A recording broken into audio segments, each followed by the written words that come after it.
नमस्कार छात्रों, आज हम कक्षा 12th के टॉपिक द्विआधारी संक्रिया के बारे में पढ़ेंगे। द्विआधारी संक्रिया का उदाहरण है जोड़ना, घटाना, गुणा करना, भाग देना। ये सामान्य द्विआधारी संक्रिया हो सकती है, ठीक है, क्योंकि द्विआधारी संक्रिया के लिए हमें कम से कम दो अवयव की आवश्यकता होती है। अपन एक सिंगल नंबर को नहीं जोड़ सकते, उसके लिए जोड़ने के लिए हमें कम से कम दो अवयव की आवश्यकता होती है। तो द्विआधारी संक्रिया मतलब जिसमें हमें कम से कम दो घटक, दो संख्याओं की आवश्यकता हो। यह समझने का और प्रयास करते हैं। जैसे कि प्राकृत संख्याओं का जो समुच्चय होता है उसको अपन n से दर्शाते हैं। और प्राकृत संख्या होती है 1, 2, 3, 4 से अनंत तक। अगर हम किन्हीं दो प्राकृत संख्याओं को जोड़ें, जैसे कि 1 और 3 को जोड़ते हैं, तो इनका टोटल आएगा 4। और जो टोटल यानी जो उनका योगफल आया वो भी प्राकृत संख्या है। तो हम कहेंगे कि प्राकृत संख्याओं के समुच्चय में योग करना, योग जो संक्रिया है वो एक द्विआधारी संक्रिया है, क्योंकि यहां हमने देखा कि दो अवयवों के मध्य वो संक्रिया लगाने पर प्राप्त जो परिणाम है वो भी उसी समुच्चय से संबंधित है। इसी प्रकार प्राकृत संख्याओं के समुच्चय में घटाना द्विआधारी संक्रिया नहीं है, क्योंकि आप देखिए अगर हम किन्हीं दो प्राकृत संख्याओं को घटाते हैं, जैसे कि अगर अपन एक प्राकृत संख्या 4 ले रहे हैं, 4 में से अगर अपन दूसरी प्राकृत संख्या 5 घटाते हैं, तो जो परिणाम आएगा -1, वो एक प्राकृत संख्या नहीं है। ठीक, तो हम कह सकते हैं कि प्राकृत संख्याओं के समुच्चय में घटाना यानी व्यवकलन द्विआधारी संक्रिया नहीं है, क्योंकि घटाने में जो परिणाम है वो यहां हम देख रहे हैं कि -1 आ रहा है, ये उस प्राकृत संख्याओं के समुच्चय से संबंधित नहीं है। तो जिन दो अवयवों के मध्य आप जो भी संक्रिया लगाते हैं, जोड़ना, गुणा करना वगैरह, और उसका जो परिणाम है अगर वो भी उसी अवयव, उसी समुच्चय से संबंधित है, तो हम कहेंगे ये द्विआधारी संक्रिया है, अन्यथा हम कहेंगे द्विआधारी संक्रिया नहीं है। इस आधार पर अगर अपन द्विआधारी संक्रिया को परिभाषित करना चाहते हैं तो उसको अपन इस तरह से परिभाषित कर सकते हैं कि जैसे कोई समुच्चय है S, एक अरिक्त समुच्चय है, तो S गुणा S से S में परिभाषित किसी फलन को एक द्विआधारी संक्रिया कहते हैं। ठीक है, तो द्विआधारी संक्रिया के लिए कोई समुच्चय होना चाहिए, S कोई अरिक्त समुच्चय हो। तो अगर S एक अरिक्त समुच्चय है तो S क्रॉस S से S में परिभाषित किसी फलन को हम कहते हैं द्विआधारी संक्रिया, या फिर इसकी और परिभाषा इस तरह से दे सकते हैं कि किसी समुच्चय S पर परिभाषित कोई द्विआधारी संक्रिया, इसको हम स्टार से दर्शाते हैं। एक ऐसा नियम है जिसके आधार पर S के किन्हीं दो अवयवों के लिए S का ही एक अद्वितीय अवयव प्राप्त किया जा सके। कोई द्विआधारी संक्रिया क्रम विधि में होगी अगर A स्टार B की वैल्यू B स्टार A के बराबर हो, यानी क्रम बदलने से कोई फर्क नहीं पड़ता है। अगर A स्टार B की वैल्यू B स्टार A के बराबर आती है तो हम कहेंगे वो द्विआधारी संक्रिया क्रम विधि में है। इसी प्रकार से साहचर्य A star B of star C की value A star of B star C के बराबर है, तो हम कहेंगे ये साहचर्य है। इसके बाद हम देखेंगे इसमें तत्समक अवयव क्या होता है। अब हम बात करते हैं द्विआधारी संक्रिया के तत्समक अवयव के लिए।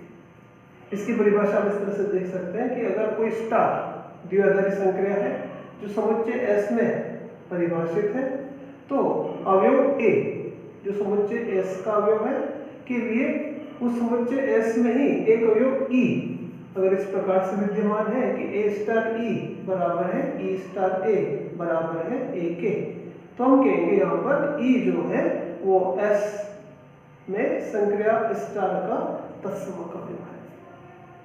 ठीक है, जैसे हम जानते हैं कि पूर्णांकों के समुच्चय में 0 योग संक्रिया के लिए तत्समक अवयव का काम करता है। ठीक है, जैसे कि 5 + 0 या 0 + 5 बराबर 5।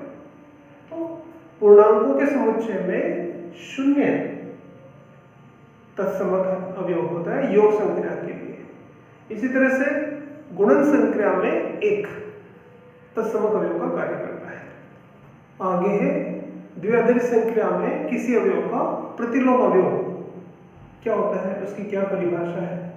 तो अगर माना स्टार समुच्चय इसमें एक द्विआधारी संक्रिया है और ई इसका तत्समक अवयव है तथा ए एस का कोई अवयव है के लिए समुच्चय एस में ही कोई अवयव बी इस प्रकार से विद्यमान हो कि ए स्टार बी और बी स्टार ए बराबर हो और ये बराबर आते हैं ई के, तो हम कहेंगे यहाँ पर ए का प्रतिलोम होगा बी या बी का प्रतिलोम अवयव होगा ए। ठीक है, आइए अब एक प्रश्न देखते हैं। प्रश्न इस प्रकार से है कि पूर्णांकों के समुच्चय जेड में एक संक्रिया स्टार निम्न प्रकार से परिभाषित है कि ए स्टार बी बराबर है ए प्लस बी प्लस 1। वह ए और बी जो है वो जेड को बिलोंग करते हैं, पूर्णांक संख्या है। तो सिद्धि कीजिए कि स्टार क्रमविधि में तथा सहचर्य है और इसका तत्समक अवयव तथा किसी पूर्णांक का प्रतिलोम अवयव भी बताना है। तो ये प्रश्न है। तो यहाँ संक्रिया इस प्रकार से परिभाषित है कि ए स्टार बी बराबर ए प्लस बी प्लस 1। ए और बी पूर्णांक संख्या है।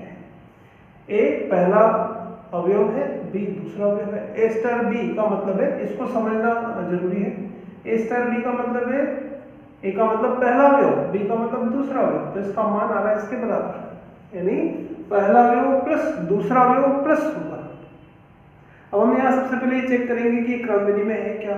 तो ए स्टार बी का मान ये है, अगर अपन बी स्टार ए का मान निकालेंगे तो पहला अवयव बी हो गया, दूसरा अवयव ए हो गया। तो इसकी परिभाषा के हिसाब से ये आएगा बी प्लस ए प्लस 1। तो हम देख रहे हैं कि ए प्लस बी प्लस 1 या बी प्लस ए प्लस 1 की वैल्यू बराबर है, यानी ये दोनों बराबर है। अर्थात ए स्टार बी और बी स्टार ए का मान बराबर है। जब ये दोनों बराबर होंगे, क्रम बदलने से फर्क नहीं पड़ता, हम कहेंगे ये क्रमविधि में है। अब आगे सहचर्यता के लिए मानते हैं कि ए बी सी पूर्णांक है। ठीक है, अब हम ए star B of star c का मान निकालेंगे।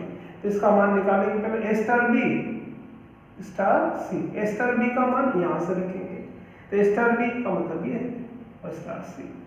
अब इसका मान निकालेंगे, तो जिस तरह से ये था ए स्टार बी यानी पहला अवयव प्लस दूसरा अवयव प्लस 1, तो यहाँ इसका मान निकालने के लिए पहला अवयव प्लस दूसरा अवयव, तो इस तरह से आएगा पहला अवयव प्लस दूसरा अवयव प्लस 1।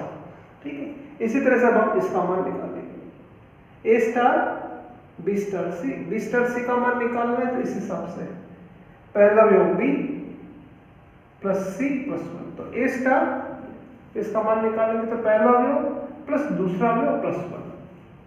तो इस तरह से हम देख रहे हैं कि यहाँ आ रहा है A plus B plus C plus 2, यहाँ भी आ रहा है A plus B plus C plus 2, यानी इन दोनों का मान बराबर है, यानी इनका मान बराबर है। तो जब ये और ये बराबर होते हैं तो हम कहेंगे स्टार सहचर्य है।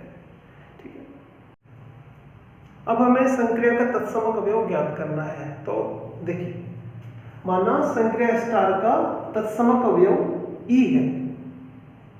माना जो संक्रिया स्टार है इसका तत्समक अवयव ई है, तो तत्समक अवयव की जो परिभाषा होती है कि ए स्टार ई बराबर आता है ए, जैसे कि हमने पढ़ा ए स्टार ई बराबर ए, और माना ई जो है वो तत्समक अवयव है, तो ए स्टार ई का मान निकालेंगे इसी तरह से। ए स्टार बी बराबर होता है प्लस बी प्लस 1, तो ए स्टार ई का मान आएगा ए प्लस ई प्लस 1 बराबर ए। दोनों साइड से ए काट देंगे तो ई का मान आ जाएगा -1, और -1 भी जो है वो पूर्णांक है। तो हम कहेंगे कि ये जो संक्रिया है इसमें -1 संक्रिया का तत्समक अवयव है।